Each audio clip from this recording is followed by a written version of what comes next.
Elon Musk versus the man. The billionaire ordered to testify in the SEC's probe into his purchase of Twitter. This all as a Delaware judge axed his $56 billion Tesla pay package. But he's not the only business leader fighting Delaware.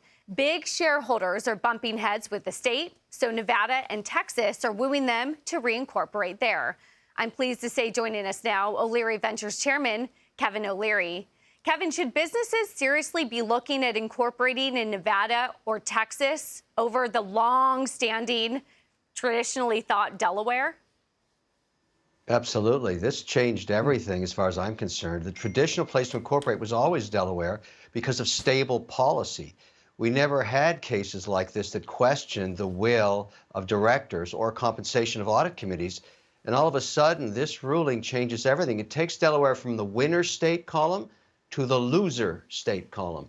Other loser states like New York, New Jersey, Massachusetts, Minnesota, Michigan, California, those are loser states where you avoid putting money to work or doing anything corporately because their policy is very unstable. I would have never thought this would happen in Delaware, but I would never today incorporate in Delaware. I'm assuming the Supreme Court there will overturn this decision ASAP, because everybody's looking at this saying, what was that? That was just right out of nowhere and really casts a pall on how unstable that state policy is now.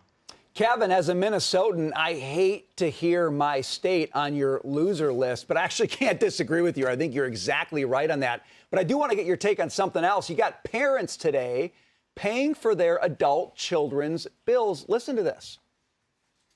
You look at the last 40 years, college tuition has gone up over 150%. Wow. The bottom line is we have sold these kids a bill of goods that you just get a golden road to success. This is a parenting issue. We've got to be really honest. Okay. You know, parents have got to tell this story correctly in the house. You're still going to have to hustle when you get the degree. Yes.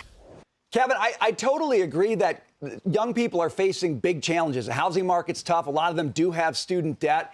But this trend of more young adults relying on their parents seems to me culturally like a very bad situation. What's your thought on it? Well, it's a result of a shock to the system as rates go from basically nothing to 7, 8, 9%, whether it's a house or a car or your rent. People won't sell affordable houses now because they have 3.5% mortgages. All of these affect this situation. But I'm glad you brought up the college question. That system is broken when basically you can go to college, or at least you think you know, and then you have your debt forgiven.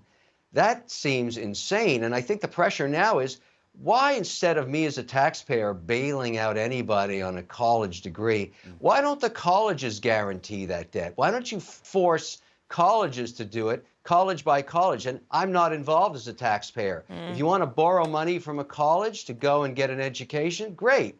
But what do I have to do with that? Why should I fund that as a taxpayer? All of these issues are brought up by this coming to the surface. And I think there's a lot of policy change that has to happen. We can't pay for everybody that leaves the nest. Yeah. The dead bird under the nest never learns how to fly. I've said it 1,000 times. My mother taught me that. You got to get kicked out of the house and go make your own living at some point. I think that's a really good point, Kevin. I just want to talk politics with you for a moment. President Biden, of course, we had the special counsel report last week where he couldn't recall.